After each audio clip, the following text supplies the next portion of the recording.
Yes, Corporal? How can I help? Can you tell me more about your abilities? What's it like to be a Dreamweaver? Well, I suppose trying to explain that to someone who isn't is like explaining what water feels like to someone who never swam before. It's strange. I can sense things. Emotions, thoughts, but also the echoes of such. If I enter a place where someone has died, I feel that person's sorrow, that person's fear. My mind, my consciousness, it's open. I know that might sound very vague, but it's the best I can do. I'd like to know more about your friend, the one you lost to the Bloodburn. I'm not sure what there is to say. She was my friend, and the Bloodburn took her. Hence, I joined you.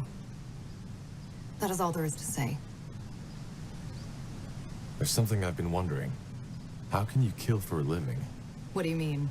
How can I align it with my morals? Yes. I don't know if this is the right moment for this conversation.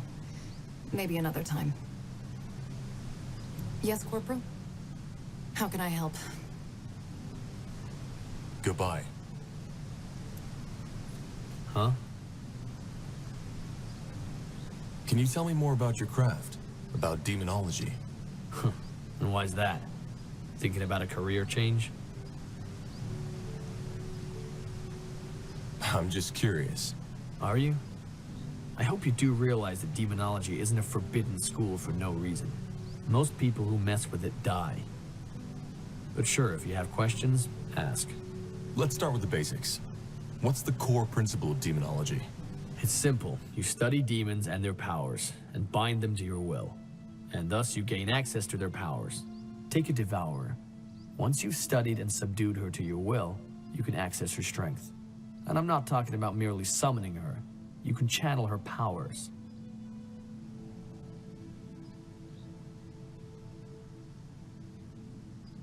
How is that supposed to work? Channeling their powers. Hard to describe.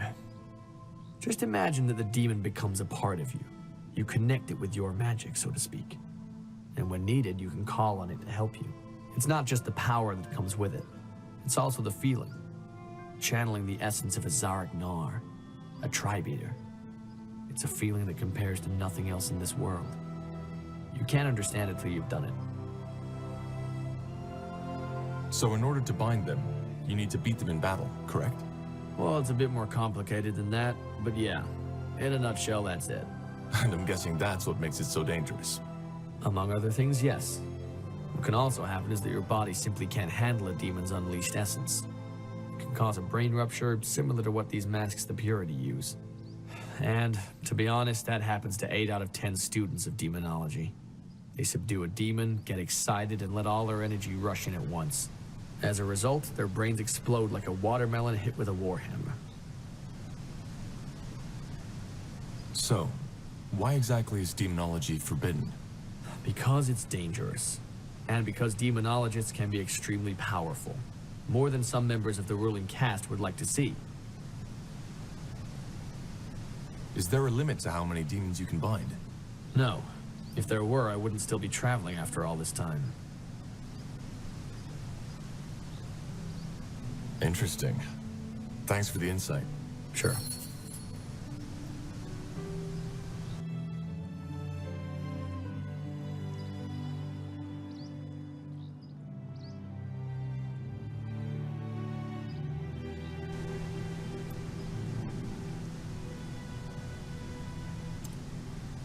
What do we need?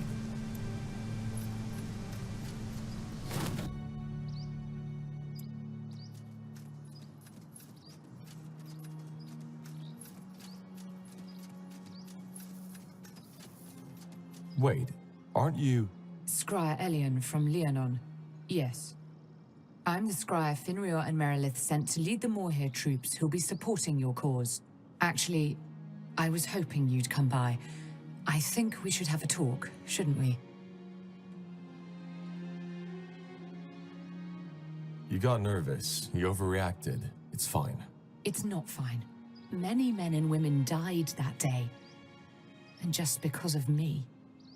Which is another reason why I'm happy they sent me here. It's a chance to make up for what I did. Though that does not mean that your commander, General Noria, didn't also play a role in this. His reputation was well known, even among us.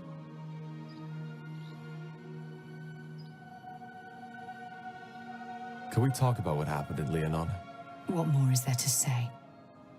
I suspected your general would order to purge the village, and I overreacted. It was a stupid mistake, and I wish it hadn't ended that way.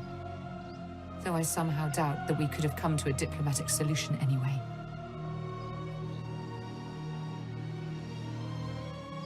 That's it for now. Okay. So long, Taha.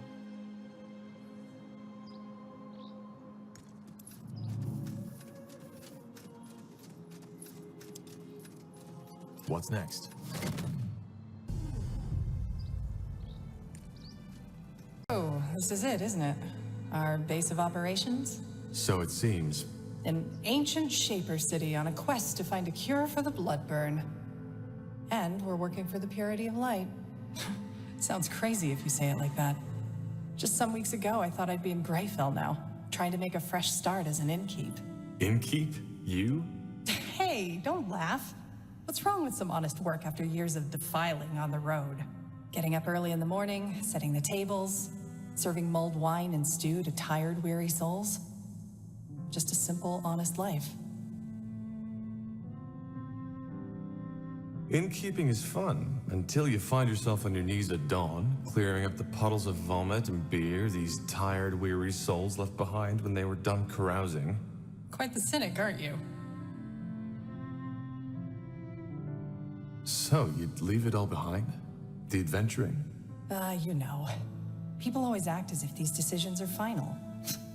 The only way to find out how much I'd like that kind of life is by taking a chance, isn't it? And if one day I wake up and find myself in need of a change, I can still pack up my things and hit the road again. Upsides of elven blood. There's plenty of time.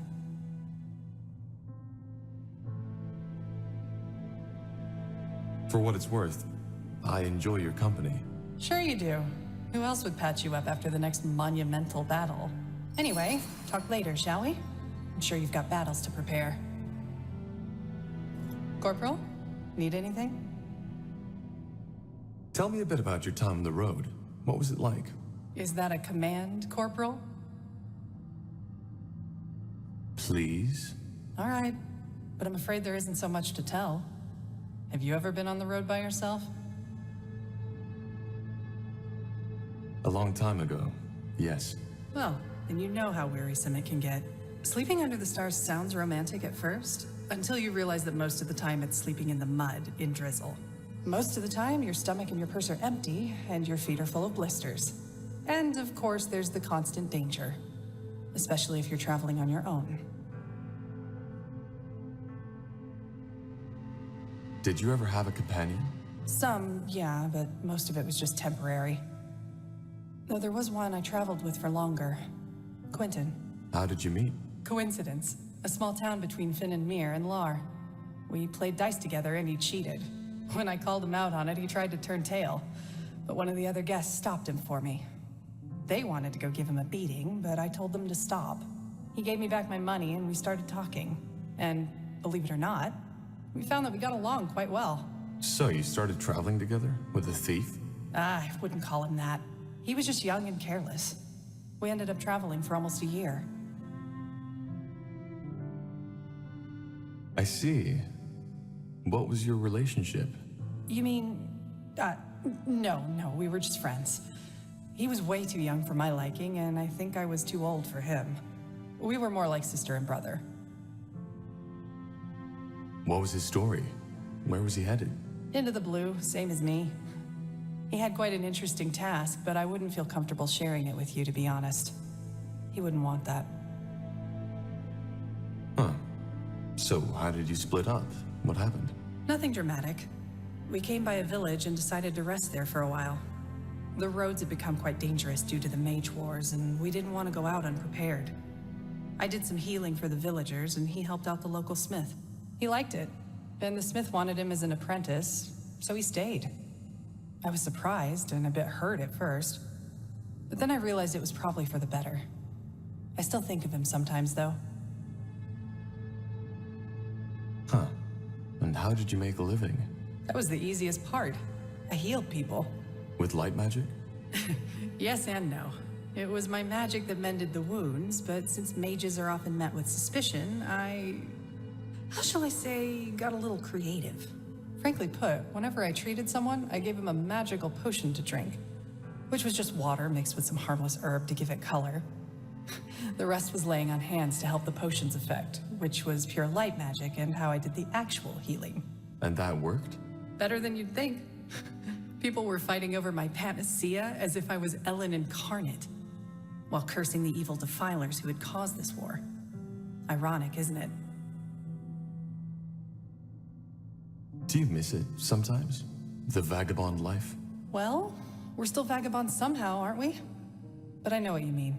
And yeah, I sometimes do. The wind on my skin, the vastness of the wildlands, and the fact that all you have to think about is the mile ahead of you. It's another world. There was this one night I'll never forget. I had made a camp at a clearing, set up campfire, and I was leaning against a tree, slowly drifting toward sleep. Then, all of a sudden, it started to rain. Not just the usual drizzle, it was bucketing down, drowning everything, the earth, the noise, the plants around me. My first impulse was to jump up, to find shelter, get my things into the dry. But I didn't. Instead, I saw. I don't know how else to put it. All of a sudden, there was this deep sense of peace. As if all my life I had been chasing something without knowing it myself. And in that moment, had found it. So I just watched. I sat there, and I watched. That feeling lasted until the sun came up. And then I fell asleep. When I woke up, it was gone. That sounds beautiful. And a bit dramatic. But yeah, it was beautiful. I've never felt something like that again. And what do you make of it now? Truth be told, I don't know. But it changed something. Even though I cannot say what it is.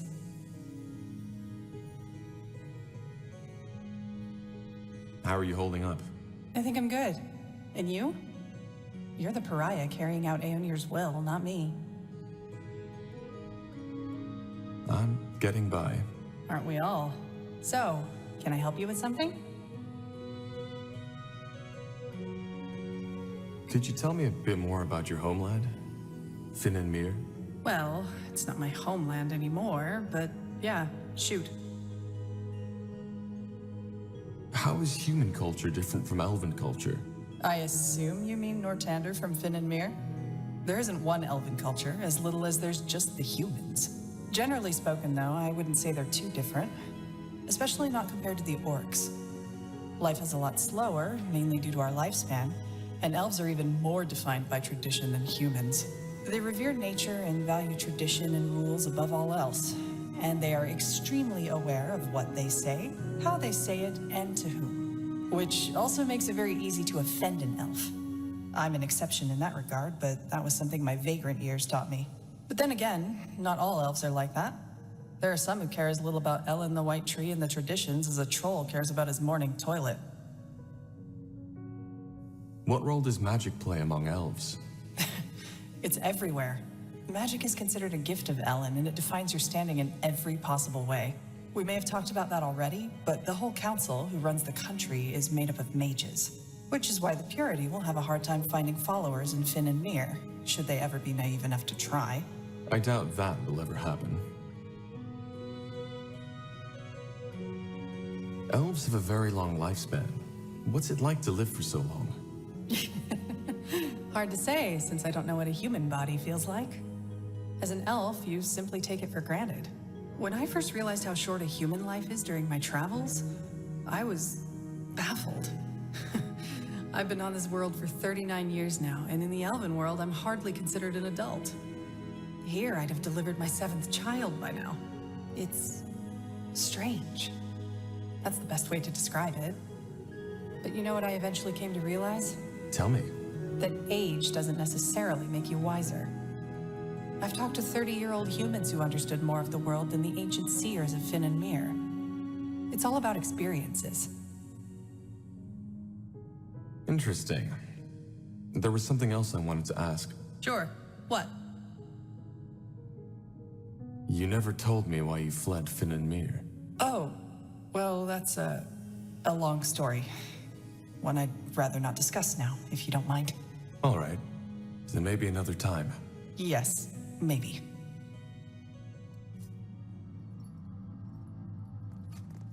Would you look at that? Sal Raka. Gore, how are you and the Fire Wielders settling in? All right, I guess. Though there've been some quarrels between my warriors and these Mohier elves. But don't worry, I took care of it. And that elven scryer promised to do the same. Nonetheless, Tahar, I have to say it. I don't like this place. Not at all. Why not? I guess it's the people who once lived here. The Shapers. They were corrupted. And I can feel that corruption even now. Corrupted? Yeah. Their customs, their culture.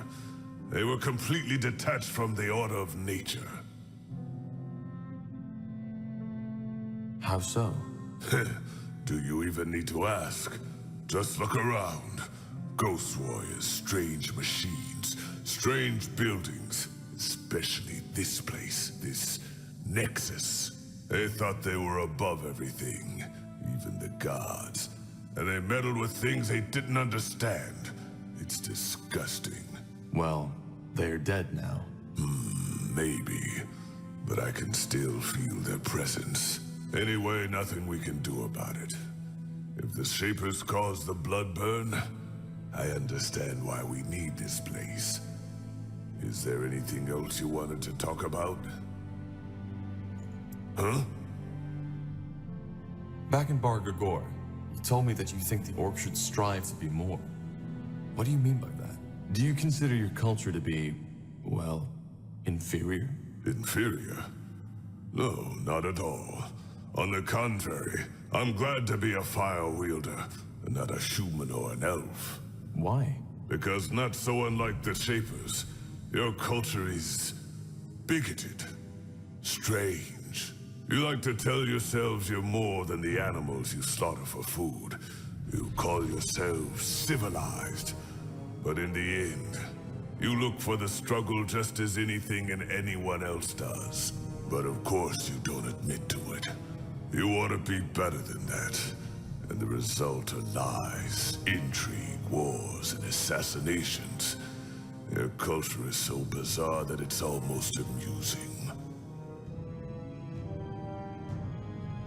That might go for some, but not all of us. Maybe, maybe not. So no, I don't consider our culture to be inferior. But we've gone astray. Fools such as Krell was one. They're the reason your race looks down on us. If Zakrak had wanted us to be ever fighting ravaging brutes, he wouldn't have given us minds to begin with. Every brawl, every battle, every war has to have a purpose.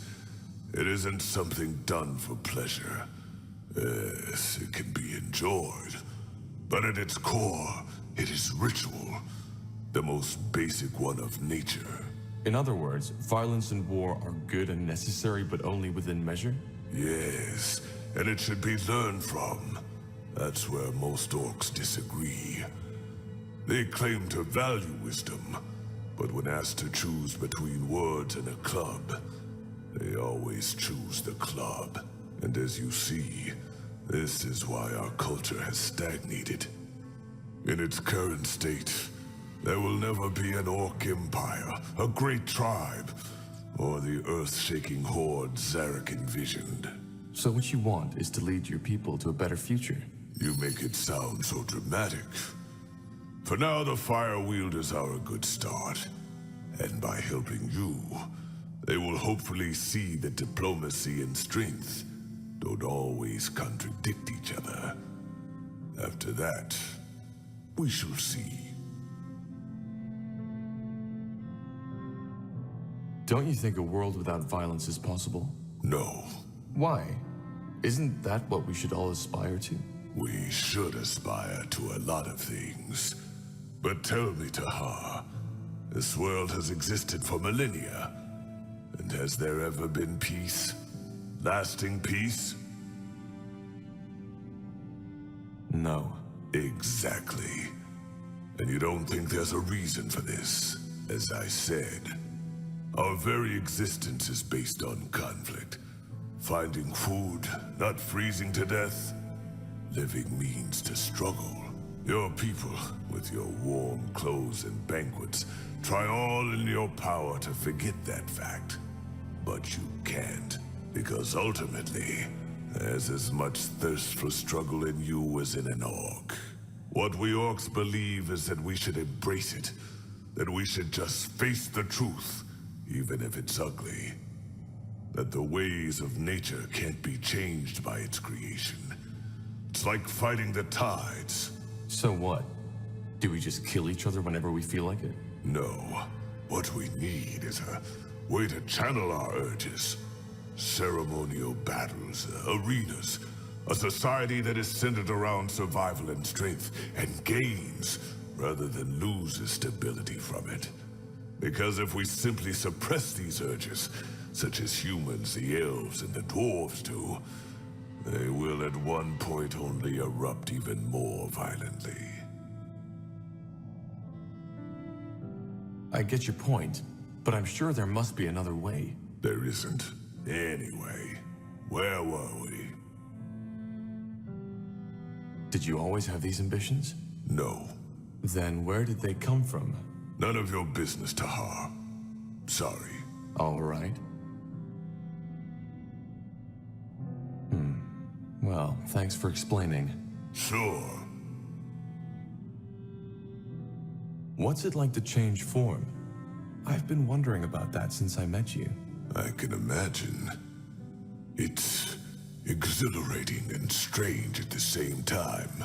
If it taught me one thing, then it's how foolish it is to put the mind above every other aspect of the body. Many people do that, especially scholars or mages. What do you mean? Because the shape of our flesh is so much more than just a shell. It defines us. When I take on the form of a wolf, for example, this wolf isn't just me with fangs and paws. It's a different version of myself. A different version? Yes. You can understand if you haven't been there. But I guess you could say that when I'm taking on a creature's form, a part of my mind gets infused with that creature's essence. The thirst for the hunt. Thinking as part of a pack, just to name the most obvious aspects. They meld with my mind. When I was young and first started shifting, the creature always dominated. It was like a feverish dream, and I had almost no control over my actions. With time, it got better. Did you ever completely lose control when you were in another form? In the beginning, yes. But the Elder always made sure I was in a controlled environment when I did my first transformations. How does it feel to shift into a spider? Strange. Being a mammal, a wolf or bear, it feels different, but still somehow familiar. A spider is something else entirely. The way you see, the way you perceive, the way you feel. The first time I shifted, I couldn't bear it for more than a minute, and it haunted me for weeks after that. Yeah, I imagine. How do you learn a new form? That's complicated. First you have to understand that creature, observe it, live with it if possible, That can take months, years, sometimes decades. Then there's what we shamans call the first joining. You have to visualize your shift. How does that work? I can't explain it. It's like your first bloodshed. It can't be explained, only experienced. So in theory, could you transform into anything? Even, say, a wyvern? A dragon? In theory, yes. In practice, there's no known shapeshifter who has ever done that. Save for old orcish legends, maybe. Why not? First off, there aren't many dragons around to study. And even if there were, you aren't likely to survive it. Secondly, transforming into something that enormous, it can be lethal. Our minds, our essence just isn't fit to govern such a massive body. Only some years ago, there was talk of an Ash Reaver shifter who had attempted to morph into a troll. He succeeded, but his heart, the troll's heart, stopped before he could take a single step. So you see why most shifters aren't that eager to experiment. Well, that's definitely interesting. Thanks for taking the time to explain. Sure. I'll be off. Tahar, how nice of you to come by. Made yourself comfortable? Comfortable? Believe me, being comfortable is the last thing on my mind right now. Just look at this place. A Shaper city. Don't you feel it too? This sense of divinity? I do. It's beautiful. Indeed it is.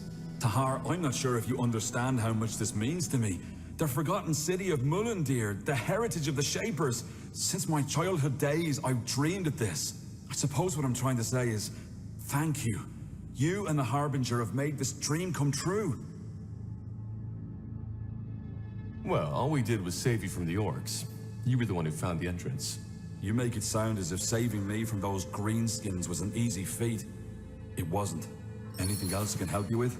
If not, I'd like to take another look at that rune LeCain gave us. It's at least as amazing as this place. Yeah, do you need something? I'm a tad busy. What exactly is it that fascinates you about the Shapers? Oh, Tahar, that's quite a topic.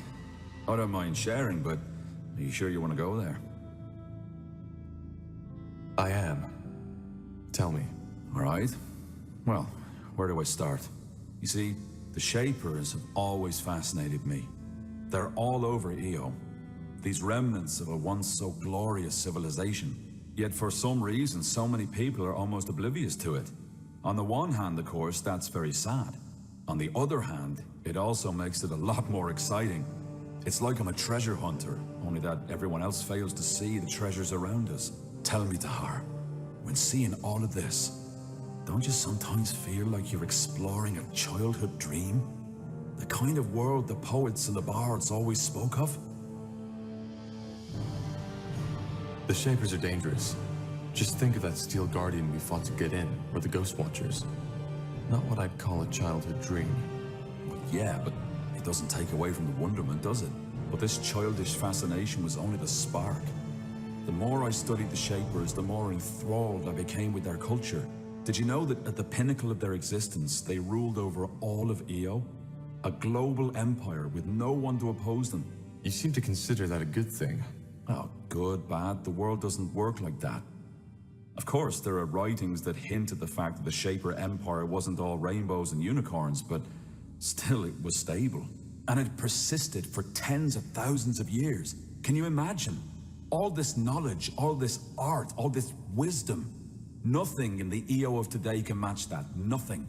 It's like comparing a sea full of secrets with a puddle of muddy water.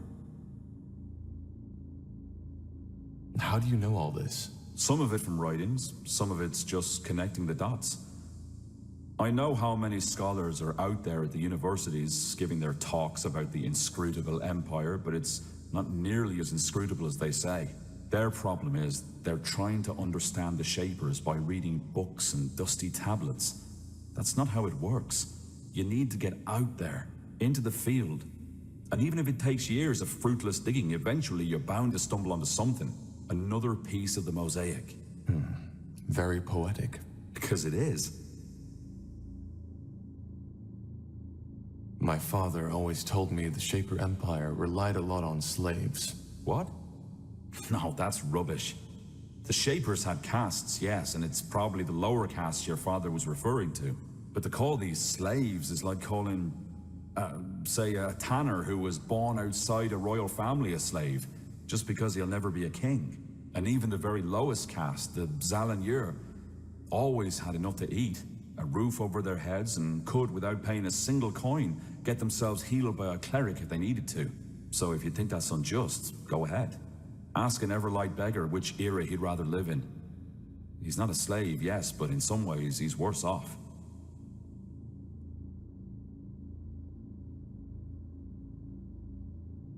And how exactly did their empire come to be? They must have conquered quite a few nations. They had the liberty of being the first living civilization on our EO, at least as far as we know. That made it easier to maintain peace and stability. Until the end and the dragons. And yet, they died out. Yeah. A great mystery. Most scholars think it was the dragons. They do, but I doubt it. You saw what the Shapers were capable of. Even a race as powerful as the dragons couldn't have wiped them out. And you see the shape this city is in, Tahar. There's no traces of fire and destruction. But regardless of what it was, it doesn't change the fact that the way the current races of this world treat the Shapers is nothing short of pathetic. They were greater than we'll ever be. But instead of studying this greatness, we ignore them. And why? Just because it doesn't fit into our religion, our traditions, or whatever reason they can come up with. Because to many, admitting what a marvel the Shapers truly were would mean admitting that our culture is pale in comparison. Is our world really that bad? That depends on your expectations. We could do worse, certainly, but if this is as good as we can get, then I have nothing to feel but pity.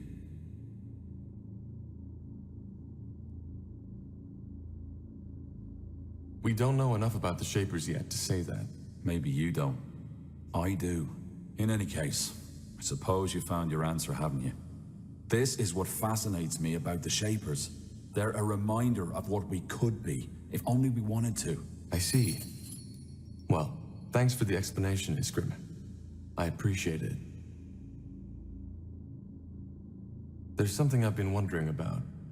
How did your cooperation with the Harbinger begin? Well, that was simple. I was in Everlight at the time, on request of a nobleman. He'd hired me to do some work on an artifact collection of his. One night, a courier contacted me and gave me a letter. The message outlined the mission and the pay, even though the latter was almost irrelevant to me once I realized what it was that Lacane wanted me to find. Molandir. Yeah, you know the rest of the story.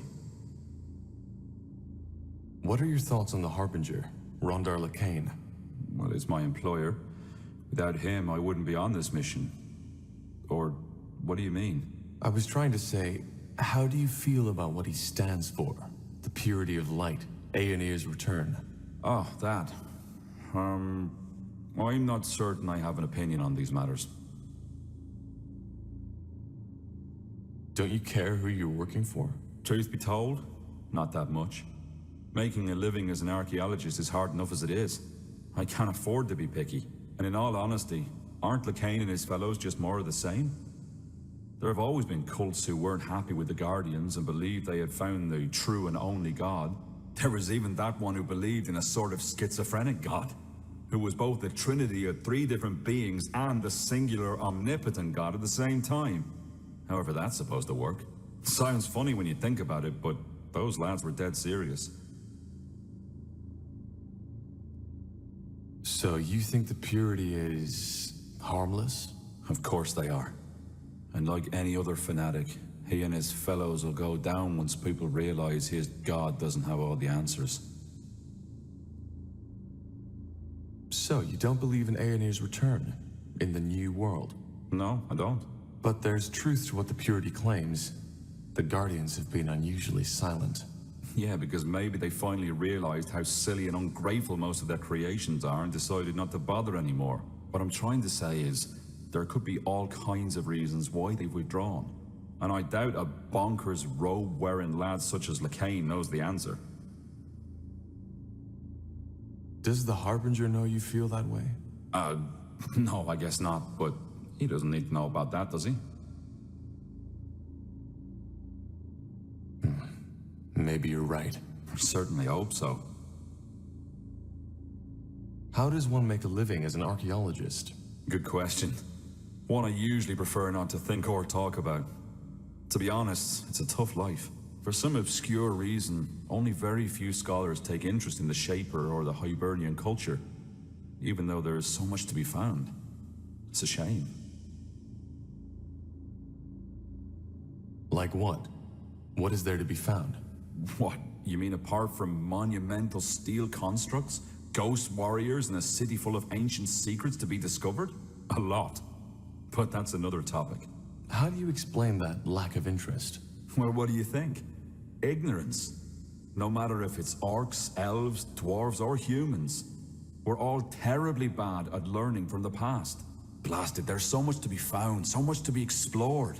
Not just riches, but the technology, wisdom, and ancient secrets. But no, for some reason, the people with the coin just don't care.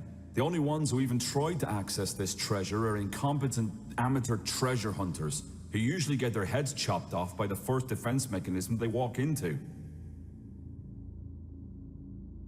I'm not sure about this. When has digging up the past ever done us any good? We should focus on working for a better tomorrow. Well, if you think so. But I suppose that answers your question. The life of an archaeologist is hard, and there have been times where I questioned if all the sacrifices I've made were worth it. Yet, here I am now. I've been meaning to ask you, how does a dwarf end up so far from the Windwall Mountains? Let's not talk about this now, shall we? Maybe later. All right, sure. Sorry, I didn't mean to. No sweat, Tahar. It's fine. Found out anything new about the rune? Well, so far, all I can say is that what Lacane has given you is indeed a Shaper artifact, as we suspected. Now, I would write all this purity talk of the rune being a gift of Aenir off as religious nonsense if it weren't for the fact that the rune's energy actually interacts with the Godstones, shrines of Aenir. Which means that the Shapers and Aenir are somehow connected. Somehow, yes. And I'll find out how. That armor you're wearing looks quite special. Is it from Windwall? Oh, yeah, of course. Yeah, it's from Windwall. I forged it myself. Why do you ask? Well, our smiths might be able to forge you a better one. It looks quite worn. What? No. No, that's not gonna happen. Why not?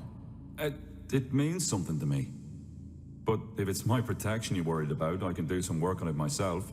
You'd have to cover the expenses, though. I'm a bit short on material these days. Fair enough. I'll let you know if I have some resources to spare.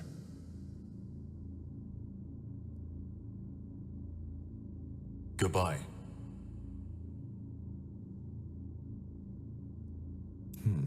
I found some materials. Let me see. Oh, yeah, that could work. I'll start working as soon as possible. Great.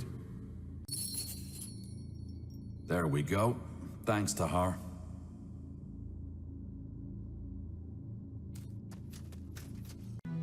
Let's see. All right, let's cut to the chase. We need to discuss where and how we start our search. You're all familiar with the objective? Find the Forge Stones, reignite the Nexus, decipher the song with it, and put an end to the blood burn. That's about it. Area thinks that someone removed the Nexus stone shortly before the city was abandoned, but they left markers on the stone map. And now that we have a small army backing us up, we can start searching. Iskrim? Yeah, we suspect one of the stones to be in the desert of Aenir's Blade, probably in the possession of the Iron Falcons, whereas the other one is on an unknown island. An unknown island? Correct. And yes, the oceans might have long taken it, which is why the only way to find out is to build a ship. And to... Wait, I think I might know what that island is. Does it happen to be in the northwest, in the Black Sea? I think so. Sun and stars, that's fascinating. 2 years ago, there was an archaeologist in Everlight who claimed the same. That there was an island in the Black Sea, unknown to our cartographers. Did he find it? That's a complicated story, but it's a trail we could follow. If we go to Everlight, I can tell you more. Well, it does sound promising. And intriguing. So, where do we go first, Tahar? Everlight or Aenir's Blade? I'll think about it and let you know when we head out. For now, just get prepared. Will do, Corporal.